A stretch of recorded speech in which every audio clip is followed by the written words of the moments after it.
Muy buenas noches, mi nombre es María José Laínez Inglés, soy estudiante de la Facultad de Derecho de la Universidad Tecnológica de El Salvador. A continuación, yo voy a hablarles del derecho constitucional, su definición y su historia. La expresión derecho constitucional evoca dos conceptos fundamentales. Primero que nada, el derecho como junta de normas importantes obligatorias de conducta, y el de constitución, que no es más que la función básica fundamental del Estado, a los principios que dan base para construir la armazón jurídica del Estado. Y también desde el punto de vista axiológico valorativo, contenido especialmente desde el concepto de libertad. Surge entonces el derecho constitucional como conjunto de normas que no se pueden entender si no se tiene en cuenta el concepto de la limitación de poder, el concepto de principio de legalidad y el concepto de Estado de Derecho. Ahora bien, cuando nos enfocamos en la historia del derecho constitucional, nos podríamos referir al aspecto básico y organizativo. Según Carl Schmitt, todo en la naturaleza tiene una constitución, una forma determinada de estar organizado. Por consiguiente, no hay Estado, no hay organización social ni política, ni ninguna relación política organizativa no puede existir sin una constitución. En primer plano, tenemos a través de muchos siglos de evolución institucional, privo en los pueblos de la concepción de Estado, fin y del individuo medio. O sea que frente al interés o la conveniencia del Estado, el individuo no tendría derechos. Esto motivado por una serie de razones de origen sociológico y económico, dado que estas dos estaban tan malas que permitía la dominación o dominio de los dueños de tierras y ganado sobre esclavos y quienes trabajaban.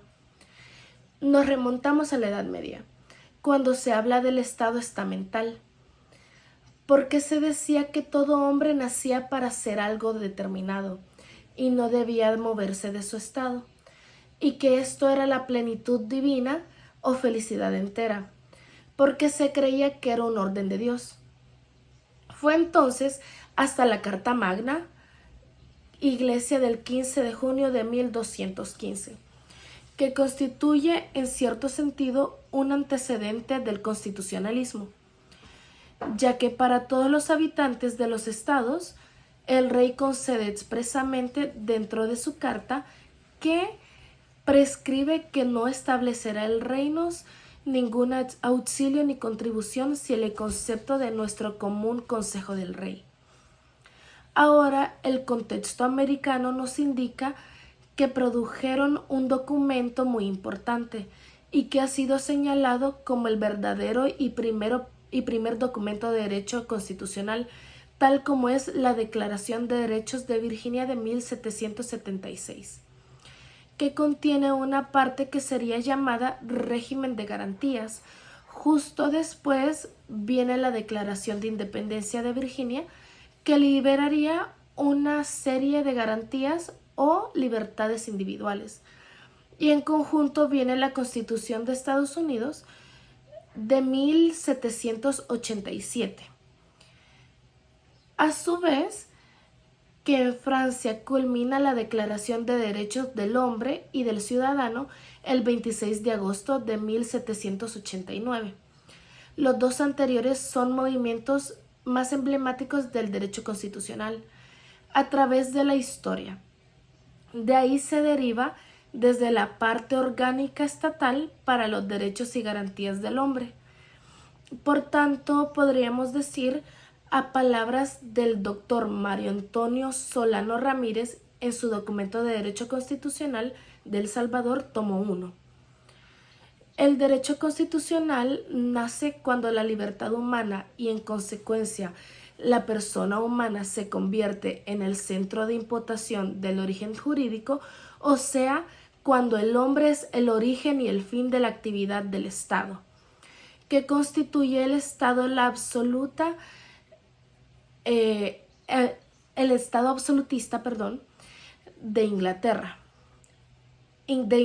Francia y Alemania, y en lo general lo que ahora constituye Europa Occidental. El tema lo trataré con mayor detenimiento en el desarrollo de esta investigación. No obstante, para tener una noción esclarecedora, se hace esta breve descripción.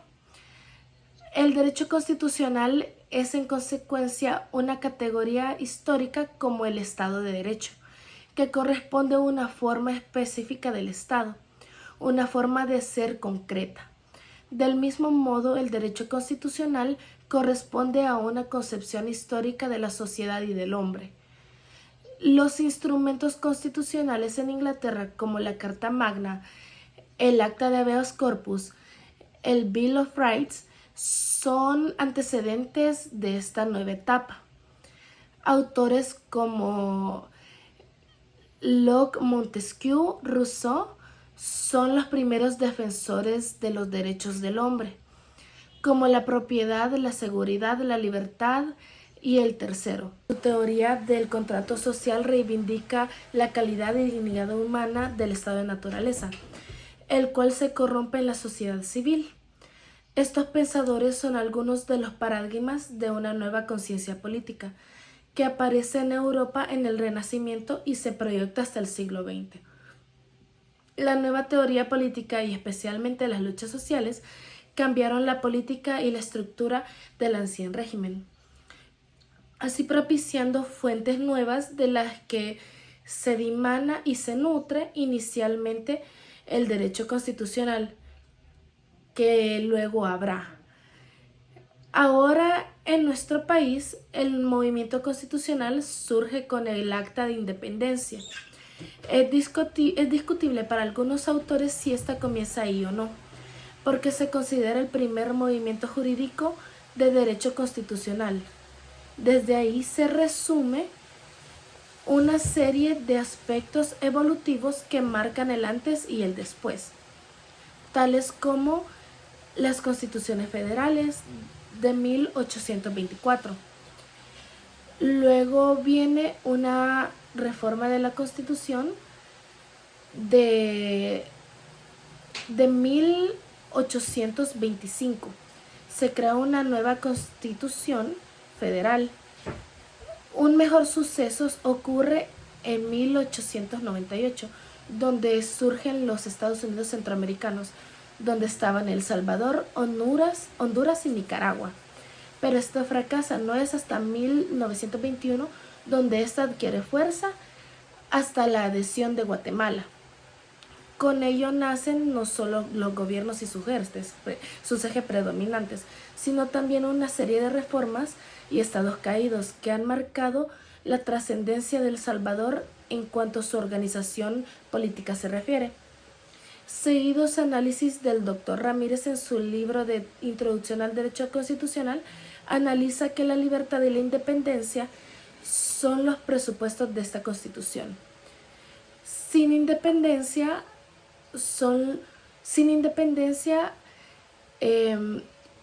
sin ellas no habría un Estado, sino la actuación del régimen colonial. Actualmente, el presupuesto de independencia está comprendido en el de libertad y está suscrito por el de igualdad. Se destaca el carácter federado de la República de Centroamérica, malogrado el esfuerzo que aún duele Centroamérica. Le duele a Centroamérica. El artículo 5 refiere a que la religión será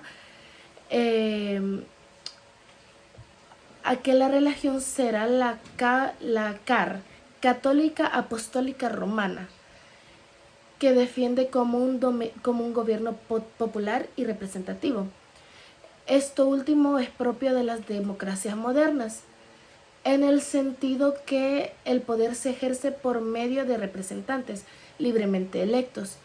Luego se inscribe en la doctrina eudemonista, utilitarista, así de los fines del Estado. al afirmar que la felicidad del gobierno en la federación es su principal objeto. Lo anterior es un total contrasentido, pues la felicidad que se busca es la de la sociedad y no la del gobierno. Por otra parte, refleja la ingenuidad de los primeros momentos, pues según ningún Estado moderno se propone la felicidad.